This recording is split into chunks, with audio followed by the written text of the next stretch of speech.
Allah akan ikat, Allah akan kaitkan, Allah akan kalungkan harta di dunia yang kita pelitkan itu di yaumul qiyamah di hadapan Allah Subhanahu wa taala.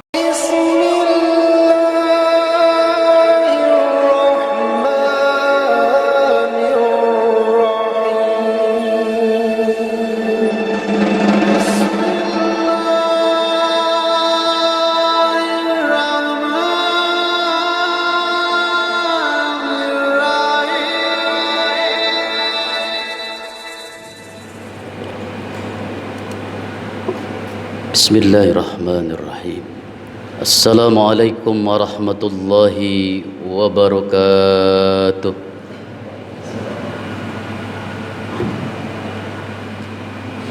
Alhamdulillahil jalali wal ikram alladzi an'amana bi ni'matil imani wal islam wa hadaina ila siratihil mustaqim. Asyhadu an la ilaha illallah al-malikul karim wa asyhadu anna muhammadan abduhu wa rasuluhu dzul mu'jizati ila akhiril ayyam. Allahumma salli wa sallim wa barik wa karim wa azim ala sayyidina wa maulana Muhammadin sallallahu alaihi wasallam wa ala alihi wa azwajihi wa dhurriyyatihi alladhina yanaluna darajatal aliyata fi jannatin na'im. Fa ya ibadallahil kiram usini wa iyyakum daiman bi taqwallah ay bimtithali jami' awamirillahi wa jtinabi jami'il atham. Qala Allah ta'ala azza man qail wa huwa karim a'udzu billahi minasyaitonir rajim. Afara'aita man ittakhadha ilahahu hawah wa adallahu Allah ala ilmin wa khatama ala sam'ihi wa qalbihi wa ja'ala ala basarihi gishawah faman yahdihi min ba'dillah afala tadhakkarun. Wa qala an-nabi sallallahu alaihi wasallam thalathun muhlikat hawa muttabi' wa syuhun muta' wa ijabul mar'i li nafsih. Sadaqallahul azim wa sadaqa rasulul karim wa nahnu ala dzalika minasyahidin wasyakirin walhamdulillahi rabbil alamin. Hadirin kaum muslimin wa zumratul mukminin rahimakumullah, merupakan satu kemuliaan yang Allah anugerahkan kepada kita.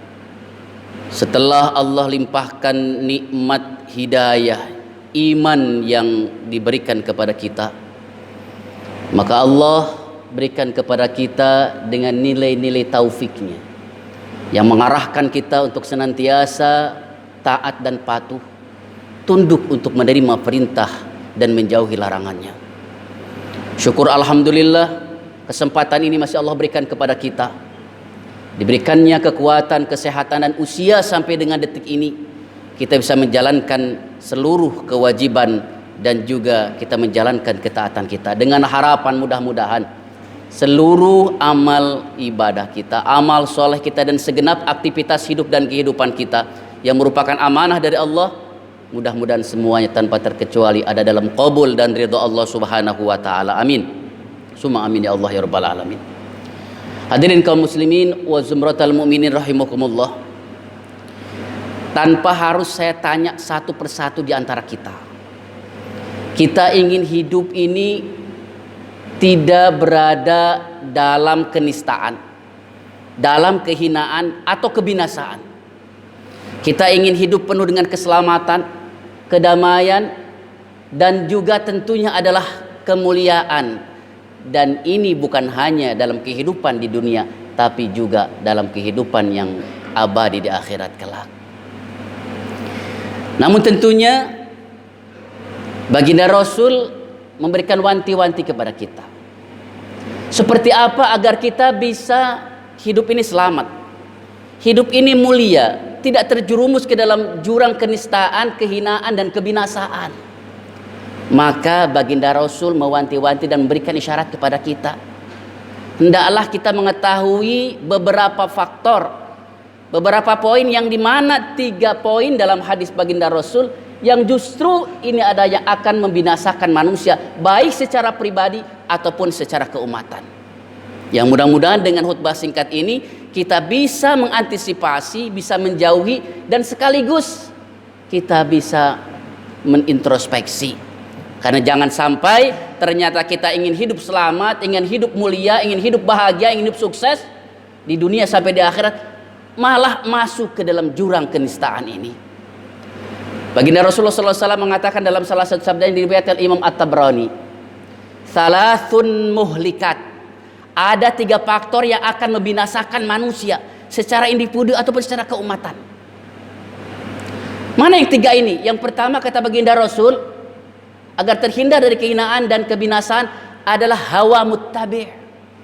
Faktor yang akan membinasakan dan menghancurkan dan menghinakan manusia adalah tatkala manusia menjadi budak hawa nafsunya sendiri. Hawa nafsu senantiasa dia ikuti, hawa nafsu senantiasa dia taati. Memang benar bahwasanya Allah titipkan dalam diri manusia al-hawa. Hawa nafsu ada dalam diri kita. Dan dalam Islam tatkala hawa nafsu Allah titipkan dalam diri manusia, bukan berarti seperti umat lain kita memotong ataupun kita langsung menghilangkan syahwat yang ada dalam diri kita. Tidak seperti itu. Tatkala kita ingin dekat dengan Allah, tatkala kita ingin berada di jalan Allah, bukan lantas kita memotong dari syahwat yang kita miliki. Tapi bagaimana caranya? Tatkala hawa nafsu ini Allah titipkan dalam diri kita, adalah bagaimana kita bisa meredamnya, bisa mengendalikan daripada hawa nafsu yang ada dalam diri kita. Karena kalau seandainya kita berada dalam kungkungan hawa nafsu kita, di bawah penguasaan hawa nafsu kita, kita taat, patuh dan tunduk dengan hawa nafsu kita, justru itu adalah gerbang pertama kata baginda Rasul yang akan membinasakan dan menghinakan dalam hidup dan kehidupan kita sampai dengan kehidupan di akhirat kelak. Subhanallah. Dalam surat Al-Jasiyah tadi Allah firmankan, afara'aita man ittakhadha ilahahu hawa. Tidakkah kalian perhatikan orang-orang yang telah menjadikan hawa nafsu sebagai tuhannya? Dia diperbudak oleh hawa nafsunya sendiri. Wa adallahullahu ala ilmin. Allah sesatkan dia dengan ilmu Allah. Wa khatama ala sam'ihi. Apa yang terjadi kalau seandainya dia sudah menjadi budak hawa nafsunya sendiri? Allah tutup hatinya untuk menerima kebaikan. Allah kunci pendengarannya untuk mendengarkan nilai-nilai kebaikan dan nilai-nilai kemaslahatan. Bahkan matanya Allah kaburkan untuk menuju kepada jalan-jalan ketaatan. Famay yahdihi min ba'dillah. Kalau sudah Allah sesatkan seperti itu, siapa yang akan berikan hidayah selain Allah? Hadirin kaum muslimin wa zumratal mu'minin rahimakumullah. Maka gerbang yang pertama yang harus kita wanti-wanti, hawa nafsu yang ada dalam diri kita jangan sampai menguasai diri kita. Justru yang terbaik seorang mukmin itu adalah bagaimana dia bisa mengendalikan hawa nafsu yang ada dalam dirinya. Inilah yang terjadi. Kebejatan moral, dekadensi moral, segala macam yang terjadi di belahan lingkungan kita, di masyarakat kita. Bukan kurang ilmu dia, bukan kurang pendidikan dia, bukan kurang pangkat dia, bahkan bukan kurang harta dia, tapi masih bisa melakukan berbagai macam kejahatan, masih bisa melakukan berbagai macam satu nilai-nilai yang tidak pantas dia lakukan. Kenapa bisa dia lakukan? Karena salah satu faktornya adalah hawa muttabi. Dia menjadi budak hawa nafsunya sendiri. Padahal subhanallah, kita mungkin pernah dengar seorang pejabat dengan harta yang demikian hebatnya, jabatan yang tinggi, harta yang sangat berlimpah, tapi dia masih saja tidak ada rasa malu dan tidak ada rasa cukupnya untuk tidak mengkorupsi daripada amanah yang diberikan oleh masyarakat kepadanya. Nah, kalau hawa nafsu ini sudah tidak terkendali, dia menjadi budak hawa nafsunya. Nah, inilah kehinaan dan kebinasaan bagi dia. Yang dalam hidupnya dia akan hina, dan begitu pun di akhirat kelak di hadapan Allah juga akan sangat dihinakan oleh Allah Subhanahu wa taala. Berbeda dengan orang-orang yang senantiasa menahan hawa nafsu, mengendalikan hawa nafsunya. Wa amma man khafa maqama rabbih wa nahan nafsa 'anil hawa fa innal jannata hiyal ma'wa. Orang yang senantiasa mengendalikan hawa nafsunya, sungguh surga sangat mendambakan kehadirannya. Hadirin kaum muslimin wa zumratal mu'minin rahimakumullah. Yuk kita jadikan hawa nafsu yang merupakan potensi untuk peningkatan kualitas dalam kerja dan kinerja kita, dalam peningkatan kualitas kita di muka bumi sebagai bekal kita di kehidupan yang abadi kelak, tidak dijadikan kita malah sebagai budak dan menjadikan senantiasa tunduk dan patuh kepada hawa nafsu kita. Gerbang yang pertama kata Rasul. Yang kedua, yang akan membinasakan kita ini dalam kehidupan ini adalah wasyuhun muta. Tatkala kekikiran, tatkala kebahilan, pelit, pedit itu senantiasa dia taati dalam kehidupannya.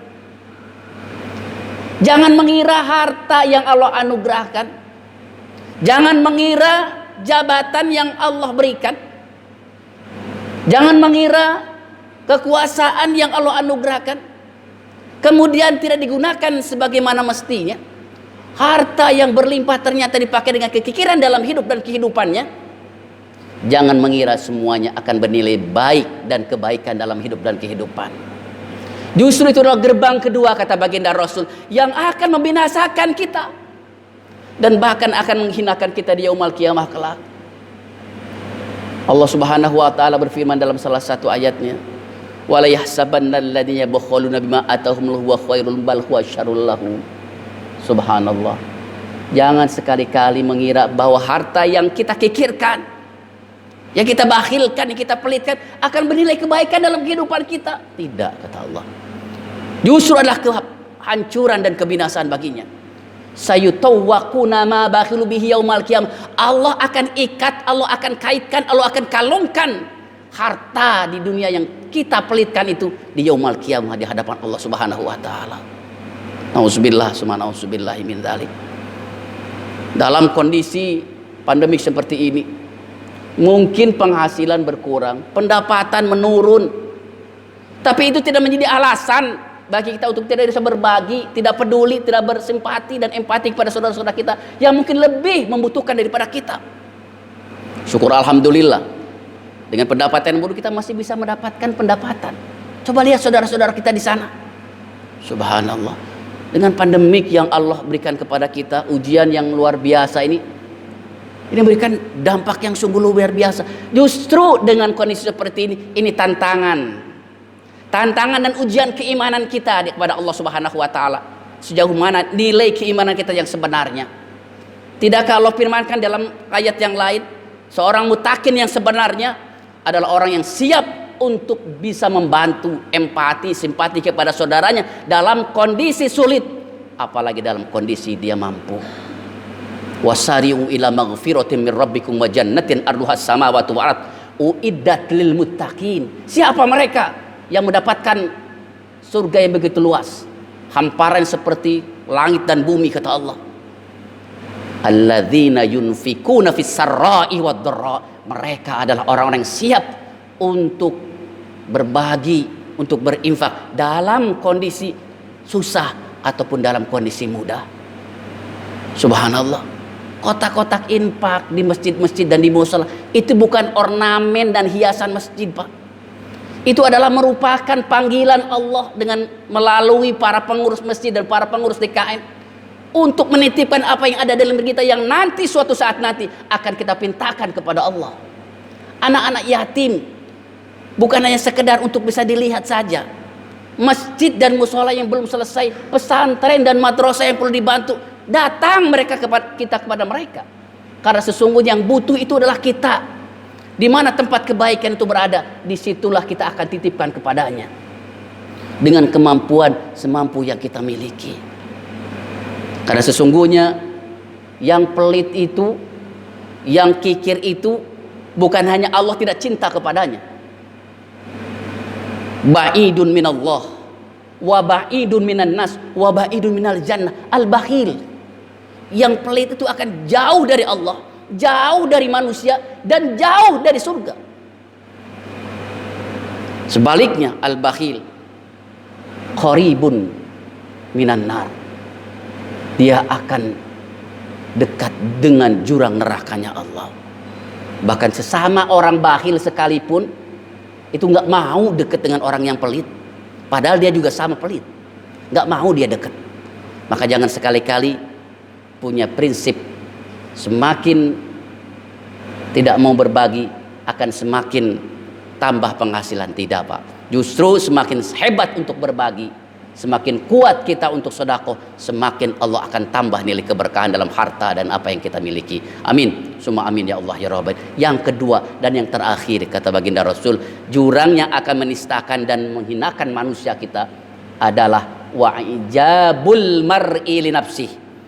Seorang yang tatkala mulai timbul rasa bangga dan membanggakan dalam dirinya. Ini nilai ijab ini, ujub ini, Pak. Suatu sifat yang muncul dalam hati lebih dalam ketimbang ria.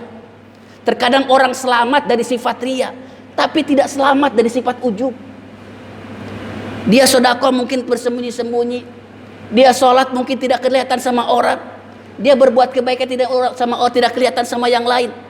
Ria mungkin selamat, tapi ujub dalam hati terkadang muncul. Setelah kita sholat, ternyata muncul dalam diri hati kita. Ternyata di antara yang lain hanya kita yang bisa sedekah ini. Ini ujub dalam diri hati ini sungguh luar biasa. Dan ternyata itu penyakit. Dan itu sekaligus adalah gerbang yang akan menghancurkan kita. Maka hati-hati dengan 3 hal ini, saudara-saudara sekalian. Dan inilah yang akan membuat kehinaan bahkan kehancuran bagi umat ini. Tatkala sifat-sifat yang tadi, sifat-sifat yang 3 yang tadi disebutkan itu mulai ada dan mulai masuk ke dalam hidup dan kehidupan kita. Mudah-mudahan dengan khutbah singkat ini kembali mengingatkan kita, kembali mengintrospeksi diri kita dengan harapan mudah-mudahan kita dijauhkan dan dihindarkan dari sifat-sifat yang akan membinasakan, yang akan menghinakan kita dalam kehidupan kita di dunia sampai dengan kehidupan di akhirat kelak. Amin. Summa amin ya Allah ya Rabbal alamin. Barakallahu li wa lakum fil Qur'anil azim wa nafa'ani wa iyyakum bima fi minal ayati wa dzikril hakim wa aqulu qawli hadza astaghfirullah li wa lakum wa lisairil muslimin innahu wal ghafurur rahim. Alhamdulillah nahmaduhu wa nasta'inu wa nastaghfiruh wa na'udzu billahi min syururi anfusina wa min sayyiati a'malina may yahdihillahu fala mudilla lahu wa may yudlil fala hadiyalah. Asyhadu an la ilaha illallah wahdahu la syarikalah wa asyhadu anna Muhammadan abduhu wa rasuluhu la nabiyya ba'dah. Allahumma shalli wa sallim wa barik wa karrim wa azim ala sayyidina wa maulana Muhammadin sallallahu alaihi wasallam ibni abdillah wa ala alihi wa ashabihi wa man tabi'ahu ila yaumil qiyamah. Fa ya ibadallah usini wa iyyakum daiman bi taqwallah ay taqullah haqqa tuqati wa la tamutunna illa wa antum muslimun.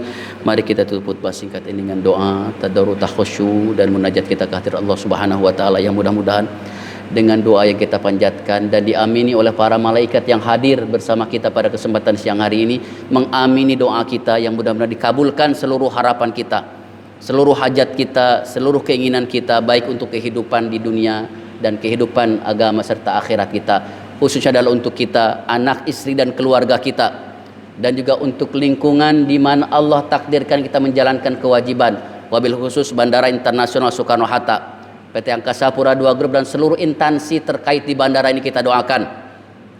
Dan juga tak luput untuk negeri dan bangsa kita Indonesia, mudah-mudahan senantiasa dijaga, dilindungi, diberikan keberkahan, dijauhkan dari berbagai macam balai dan musibah, dihindarkan dari berbagai macam bencana dan petaka, serta dihindarkan dari berbagai macam rintangan dan hambatan yang akan merintangi kesuksesannya. Allahumma sholli wa sallim ala sayyidina Muhammad wa ala alihi washabihi wasallim ajmain. Amin ya Allah ya Rabbal alamin. Allahumma ighfiril muslimin wal muslimat wal mu'minina wal mu'minat al ahya'i minhum wal amwat. Allahumma aizzal islam wal muslimin wa adhil syirka wal musyrikin. Allahumma dammir a'da'ana wa a'da'aka wa a'da'a din. Allahumma ansuril muslimin al mustada'afina fi anha'il alam. Allahumma la tada' lana fi maqamina hadha dhanban illa ghafartah wa la maridan illa syafaitah wa la hamman illa farajtah wa la dainan illa qadaitah wa la hajata min hawaiji dunya wal akhirah laka fiha ridha wa lana fiha as-salah illa qadaitaha wa yasartaha ya Allah ya Rabbal alamin. Allahumma ij'al daulatuna Indonesia wa saira buldanil muslimin baldatan aminatan mutmainnatan rakhiyatan mutaqaddimah برحمتك يا أرحم الراحمين اللهم اجعل مطارنا الدولي سكرنا حتى وجميع المطارات في دولاتنا إندونيسيا مطارا آمنا سالما مطمئنة متقدمة برحمتك يا أرحم الراحمين ويا ذا الجلال والإكرام ربنا آتنا في الدنيا حسنة وفي الآخرة حسنة وقنا عذاب النار وادخلنا الجنة مع الأبرار يا عزيز يا غفار يا رب العالمين سبحان ربك رب العزة أما يصفون وسلام على المرسلين والحمد لله رب العالمين عباد الله إن الله يأمر بالعدل والإحسان وإيتاء ذي القربى وينهى عن الفحشاء والمنكر والبغي يعظكم لعلكم تذكرون ولذكر الله أكبر قوموا إلى صلاتكم يرحمكم الله